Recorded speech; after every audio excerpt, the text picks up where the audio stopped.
Hoje eu vim apresentar o meu tema do Fórum do Conhecimento. Iraque, 10 anos depois da ocupação dos Estados Unidos da América. Eu irei apresentar um breve vídeo para introduzir ao tema, que pode.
Bom, eu escolhi esse tema, pois ele ainda hoje gera muita discussão, pois é um tema que reflete na realidade de vários países, várias relações internacionais. Muitas pessoas se perguntam se, graças a essas relações entre Estados Unidos e países do Oriente Médio, ou então a possível intervenção militar na Síria, se é verdade se o governo está utilizando armas químicas, ou se seria só mais uma forma do governo norte-americano invadir mais um país do Oriente Médio. Muitas pessoas ainda se perguntam, ainda existem dúvidas, e por ser um tema ainda muito debatido, eu escolhi apresentá-lo. O Iraque está localizado, como eu já havia dito, como já dava para perceber, no Oriente Médio, que é uma região da Ásia. O seu clima é majoritariamente desértico, com apenas mudanças no norte e entre os rios Tigre e Eufrates, que são rios importantíssimos que foram e ainda são rios importantíssimos para a região e foram os rios que possibilitaram que as primeiras civilizações do mundo se desenvolvessem.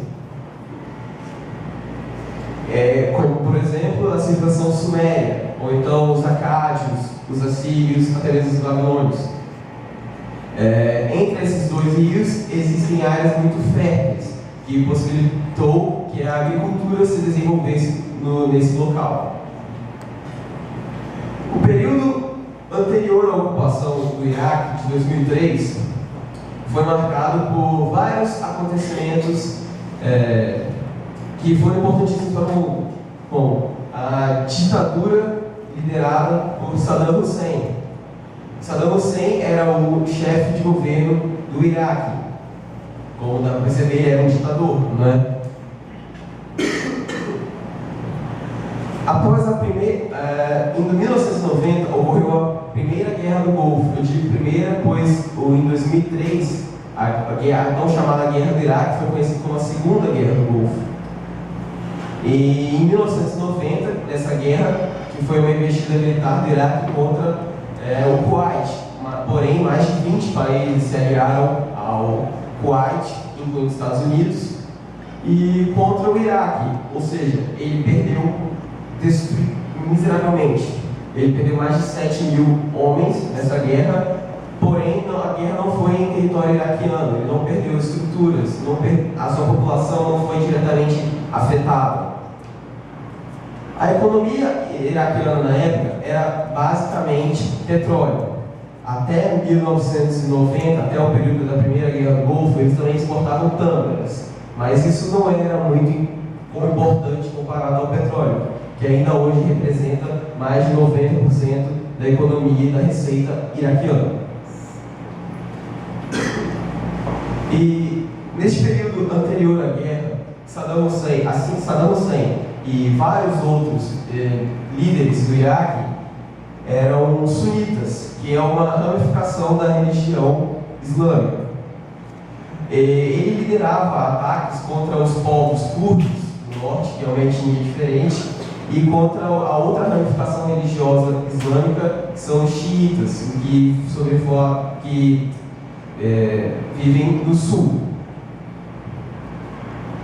Os antecedentes diretos da guerra, eu posso dizer, foi a Guerra do Golfo, que é a guerra, como eu já havia falado, pois o Iraque perdeu muitas forças militares nessa guerra. Os atentados de 11 de setembro. Por que os atentados de 11 de setembro? Depois dos atentados de 11 de setembro, estou repetindo demais, George W. Bush, que na época era o presidente dos Estados Unidos, cria a doutrina Bush, que qualquer país que fosse considerado aliado a grupos terroristas seria igualmente um terrorista, e assim merecia ser invadido, que deveria ser levada a tão exaltada democracia, né? E assim o Iraque foi considerado, havia suspeitas que possuía ligação com a Al-Qaeda, ao grupo terrorista acusado que se declarou responsável pelos atentados de 11 de setembro, onde mais de 3 mil pessoas morreram, não só no World Trade Center, mas no Pentágono e também no avião que os civis conseguiram derrubar antes que atingisse a Casa Branca. Ao mesmo tempo, um pouco antes de 2003, e algo que era decorrente desde 1990, os Estados Unidos alegaram que o Iraque possuía armas de destruição em massa. Armas de destruição em massa são armas que, com apenas um uso, milhares ou até mesmo milhões de pessoas possam morrer, com bomba nuclear, uma bomba nuclear, armas químicas, como que já foi citado no trabalho do Gabriel Belisário, o gás sarin, né? A guerra do Iraque de 2003, ou a Segunda Guerra do Golfo, começou oficialmente em 20 de março de 2003. Os Estados Unidos disse que George W. Bush afirmou que o Iraque continuava desenvolvendo armas de destruição em massa e não havia dado fim às armas de destruição em massa, pois essa era uma sanção da ONU em 1990, após o final da Primeira Guerra do Golfo. Ele disse que ele continuava produzindo e era uma ameaça eminente, por isso deveria ser eliminada essa ameaça, para não ocasionar uma possível guerra nuclear no futuro. Por isso, em 20 de março de 2003, inicia oficialmente a Operação Liberdade do Iraque, Operation Iraqi Freedom. Surge então o termo guerra preventiva. Como assim guerra preventiva? Os Estados Unidos iniciou uma guerra para evitar uma guerra. Ele matou possíveis milhões de pessoas para evitar que no futuro possíveis milhões de pessoas morram.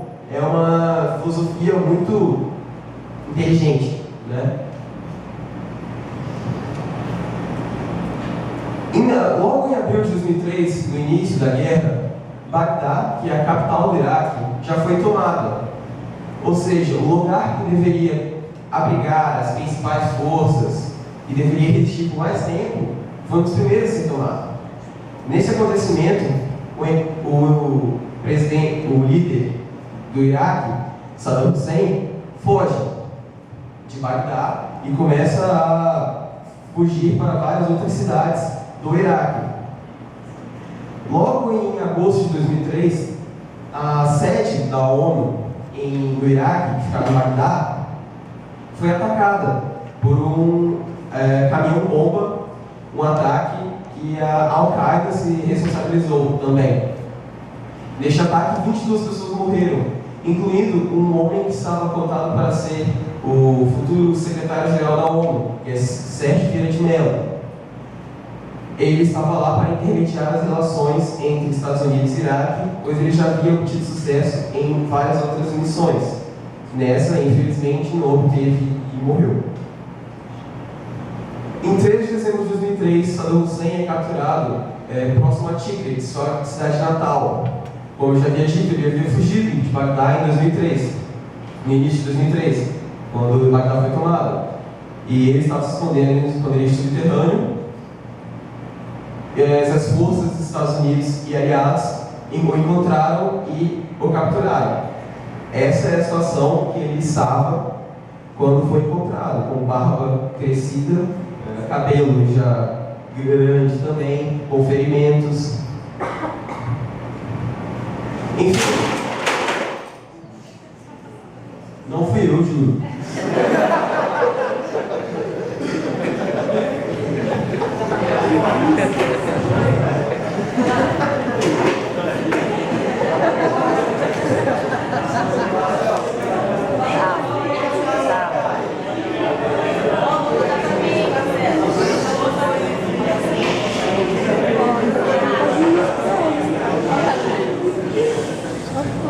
Em fevereiro de 2004, o então presidente norte-americano George W. Bush afirma que nenhuma arma de destruição em massa foi encontrada.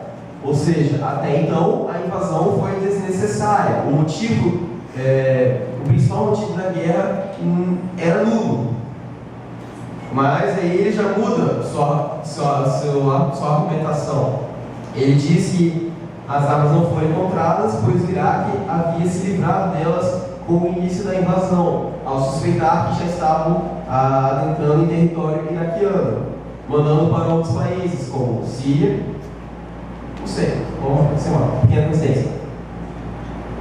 Em outubro de 2005, Saddam Hussein vai a julgamento perante o Tribunal Especial Iraquiano, onde ele vai ser julgado por crimes cometidos contra a humanidade. Como eu já havia falado, Saddam Hussein era sunita. Ele liderou ataques a grupos xiitas que habitam o sul do Iraque anos antes da guerra do Iraque, em represália ao ataque que havia sofrido, que foi de responsabilidade xiita. Neste ataque ele liderou contra esses xiitas, mais de 148 xiitas haviam morrido, e isso é considerado um crime contra a humanidade. Por isso ele foi a julgamento. Em 30 de dezembro de 2006, Saddam Hussein é executado próximo a Bagdá, aos arredores de Bagdá.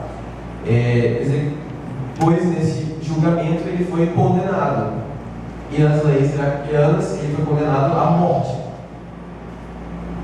Eu até mostraria um vídeo para vocês, porém, a qualidade está péssima, pois é um vídeo gravado por uma testemunha e foi utilizado no celular da época. Ou seja, a qualidade é muito ruim mesmo. O vídeo oficial foi retirado da internet, mas ele foi colocado pelo próprio governo iraquiano. Mas, quando começou a tomar uma repercussão maior, muitos países começaram a condenar essa ação e ele tirou o vídeo do ar. Em junho de 2009, o então novo presidente norte-americano Barack Obama inicia oficialmente a retirada dos soldados norte-americanos de solo iraquiano. Até 2006, que não foi o final da guerra do Iraque, mais de 4.800 soldados norte-americanos e aliados morreram na guerra ou em decorrência dela. Ou seja, como vocês puderam ter visto, um dos antecedentes da guerra foi o atentado de 11 de setembro, onde 3.000 pessoas morreram. De certa forma, para vingar, entre aspas, a morte dessas 3.000 pessoas, conflitos foram gerados contra vários outros países que eram acusados de serem aliados a grupos terroristas. Ou seja, para vingar a morte de 3.000 pessoas, os Estados Unidos mandou mais 4.800 para a morte, que é algo que faz muito sentido. E segundo a revista especializada The Lancet, até 2006, o mesmo período, mais de 650 mil iraquianos morreram na guerra ou em decorrência da guerra. Até 2006, o mesmo período, a ONU estima que 151 mil pessoas morreram. Lembrando que a ONU é em grande parte formada por pessoas norte-americanas e possui grande influência norte-americana nela. Ou seja, para não transmitir a ideia de culpado, de uma pessoa que tenha matado muitas pessoas, pode haver uma espécie de jogo de interesse em alterar o número real de mortos, já que o número que a revista, essa revista The Lancet é uma revista com vários assuntos relacionados à medicina e assuntos relacionados. Ela divulga muito esses resultados de mortes, de guerras.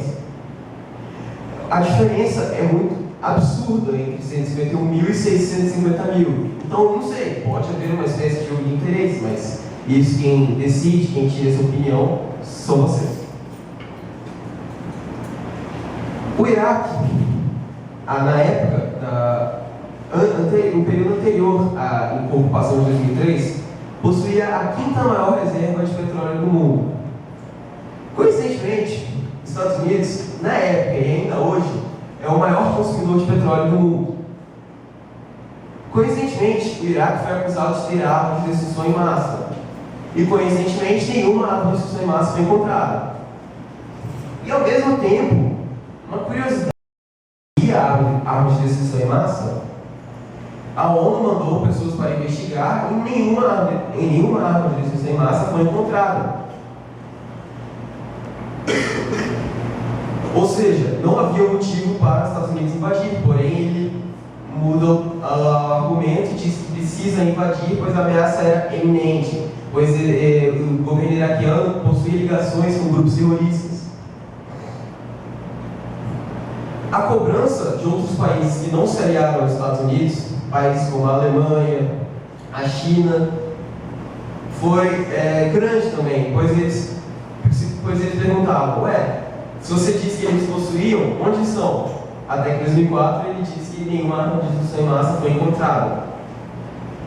Muitos soldados norte-americanos, quando voltaram da guerra para os Estados Unidos, ou soldados britânicos também, que também foram aliados, poloneses também, se juntaram a grupos contra a guerra, pois eles viram que a imagem transmitida a eles sobre a guerra foi uma mentira, pois era uma imagem que todos os iraquianos eram terroristas, quem não era terrorista era oprimido pelos terroristas. Eu vou mostrar agora parte de 2 depoimentos de soldados norte-americanos que, ao voltarem da guerra, se juntaram a grupos de veteranos contra a guerra. São 2 depoimentos um pouco fortes, né? O Iraque era o que você esperava ver? Well, with the United States, especially the military, once I joined the military, they villainized the entire country and made it seem that everybody in Iraq was the enemy. So I pictured Iraq as this country that was just full of terrorists. And the people who weren't terrorists, they were being oppressed by the terrorists. And my job was to go to Iraq and to provide freedom and democracy. And what I quickly learned in Iraq was our job was to out-terrorize the so-called terrorists. We essentially were the terrorists there. We were the ones kicking in the doors, wearing masks of skeletons and stuff like that, and dragging people out of their homes in the middle of the night and beating them up and shooting people, innocent people. I mean, most of the people that were killed in Iraq when I was there were innocent men, women, and children, dragging people out of their homes for having the smallest thing. If they had a AK-47 in their house with more than 2 clips, 2 magazines, we were dragging them out and calling them terrorists and shipping them off to the prison. It was ridiculous. I mean, these people were just only having these weapons to protect their families and their homes, and we were calling them terror. Get there, and the guys I'm serving have been there for 6 months already. They were there in 03. And I go, well, I think it's come out that, these people had nothing to do with 9/11. There was no Iraqi on those planes. We can see around here, there's no Al-Qaeda, there's no terrorist syndicates in Baghdad or Iraq. Saddam had stamped them out. And I asked my buddies, well, we're here to find weapons of mass destruction. And they laughed at me. And I said, well, we're here to help the people. And they laughed at me. And I said, well, what's our mission? What's our goal? I thought we were going to find the people that did 9/11. I thought we were going to get these weapons of mass destruction that would help people. They're like, all we're trying to do is make it home alive. We were ordered at 5 o'clock, hunker down, ready to wait for orders to return fire. In April, they told us in a crowded area, if one person shoots at you, kill everybody. Because they're letting them attack you. They are no longer innocent if they're there at the time of crime. Sounds like American rules. If your buddy commits a crime, you're there. You can get caught on charges on it. But these aren't charges. These are death. You cannot meet someone in Iraq who has not lost a family member. Could you imagine what we've done in America if in 9/11 everybody in America lost a family member? What would we do? Would we be talking about war? No, we'd be in the streets with weapons. And so people talk about, oh, these people killing American soldiers in Iraq, they're terrorists. Not terrorists, they're wearing sandals. And they got an AK. And they got 14-year-old boys building bombs to kill these American soldiers because we killed their family. Bom, como vocês puderam ver, a mensagem transmitida para os soldados e para a população norte-americana e grande parte da população do mundo era que todos os iraquianos eram terroristas e os poucos que não eram terroristas eram oprimidos pelos terroristas.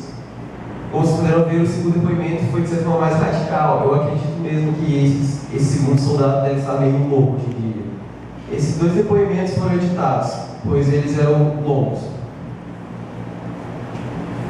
Atualmente, é raro você encontrar algum iraquiano que não tenha perdido pelo menos um amigo ou um parente na guerra ou em decorrência da guerra.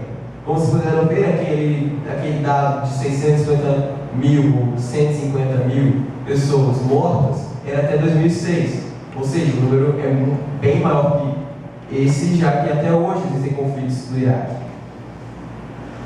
Atualmente, o Iraque é a segunda maior reserva de petróleo do mundo, segundo dados de pesquisas ainda realizadas no governo de Saddam Hussein. A mais de 90% da receita iraquiana, que antes já era mais de 90%, ainda é, porém hoje em dia é muito mais, já que o petróleo iraquiano não é mais estatal, ele foi privatizado. Mais de 90% da receita iraquiana deriva do petróleo. Atualmente, o governo iraquiano é o parlamento, composto por aquelas três grupos que eu já havia citado, os sunitas, os xiitas e os curdos.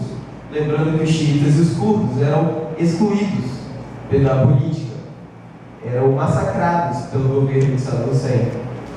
E atualmente eles exercem poder político no Iraque, ou seja, pode ser, de certa forma, a democracia do Iraque. Com o início da guerra e nos anos que seguiram, mais de 3 milhões de pessoas fugiram do Iraque, principalmente para países como Síria, Jordânia e os países próximos, o Irã, Kuwait, Turquia, Arábia Saudita. E uma curiosidade, com o início da Guerra Civil da Síria em 2011, ocorreu o inverso. Os sírios começaram a fugir para o Iraque. Lembrando que o Iraque ainda hoje não foi reconstruído. O Iraque ainda enfrenta vários problemas. Para vocês verem como a situação na Síria deve estar ruim, né? Pois eles foram para um país que já estava ruim. Inclusive os iraquianos que ainda estavam na Síria voltaram.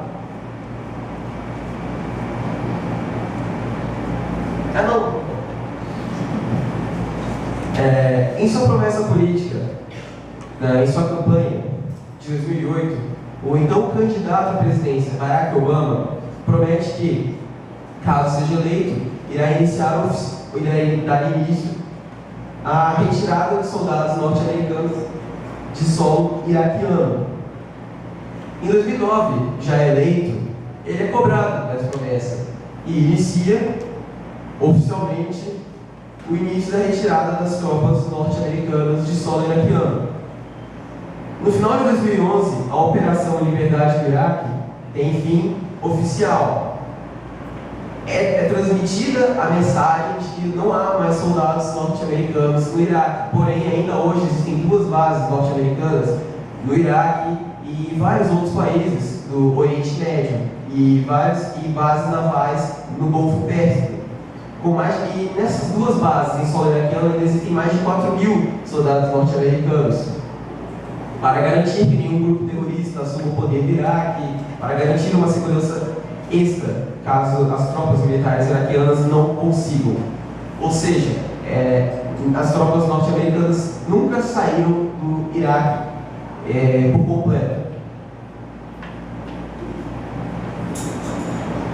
Com o início da guerra, uma instabilidade muito grande atingiu o Iraque. Vários grupos terroristas, como a Al-Qaeda, grupos terroristas a favor da criação de um Estado curdo, daquelas povos que vivem no norte do Iraque, se aproveitaram da estabilidade do país e atacaram da forma que eles conseguem atacar. E aí, como o terrorista ataca, ele utiliza o terror. Vários atentados foram feitos, como aquele que eu havia mostrado, a sede da ONU no Iraque, onde 22 pessoas morreram. Ainda hoje ocorrem vários atentados. E a partir do momento que as tropas norte-americanas começaram a ser retiradas de solo iraquiano, os ataques intensificaram, pois a instabilidade ficou maior, já que as próprias tropas militares iraquianas não conseguem conter os ataques. Eu vou mostrar agora um vídeo para vocês. Eu peço para que diminua o volume para as pessoas não ficarem surdas na hora da explosão, que é um exemplo de ataque que ocorre diariamente no Iraque. Vocês vão poder ver, além do ataque, ocorreram mais dois no mesmo dia. Ah, o Barça, ó.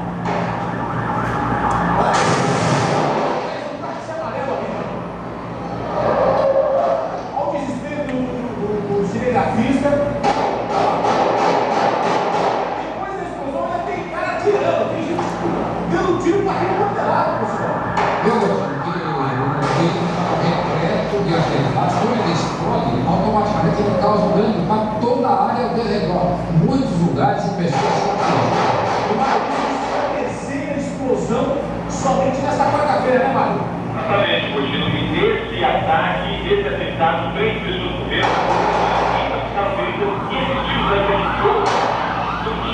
Disparados por uma etnia rival, que o alvo deles era um alvo militar, que pretendiam atingir o coronel da polícia municipal.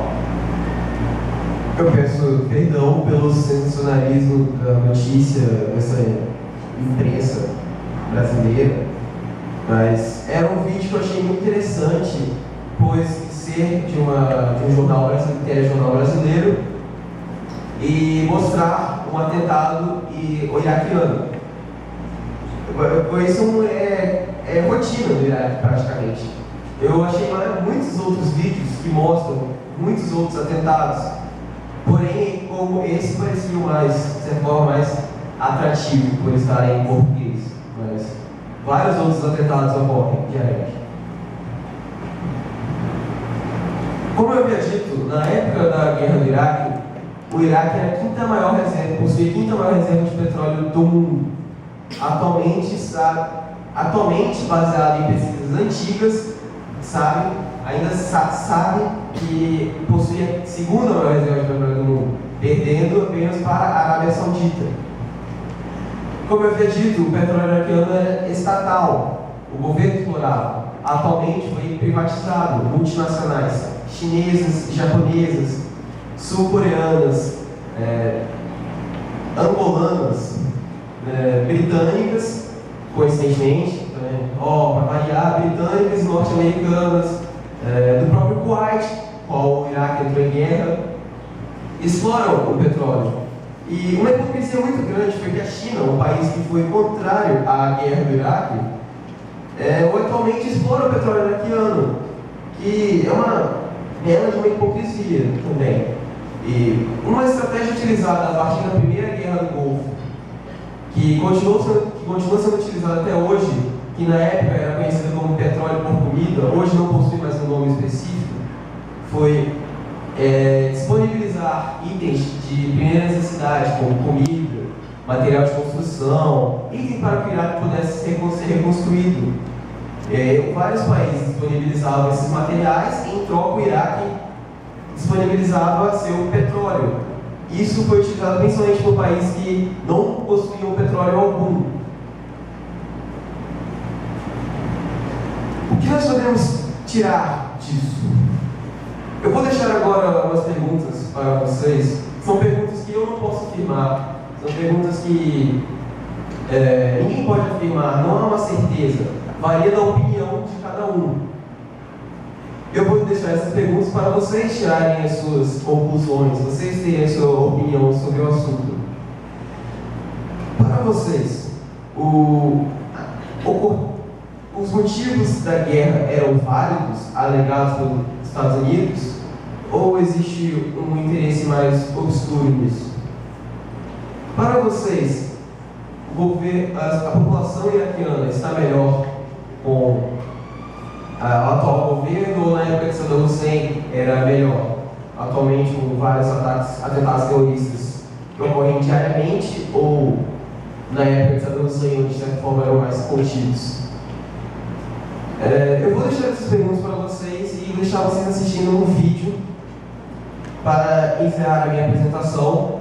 Eu agradeço a todos por terem vindo e assistido às apresentações. Mais uma vez, meu nome é Gabriel Marcelo Martins e muito obrigado a todos.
Racism within the military has long been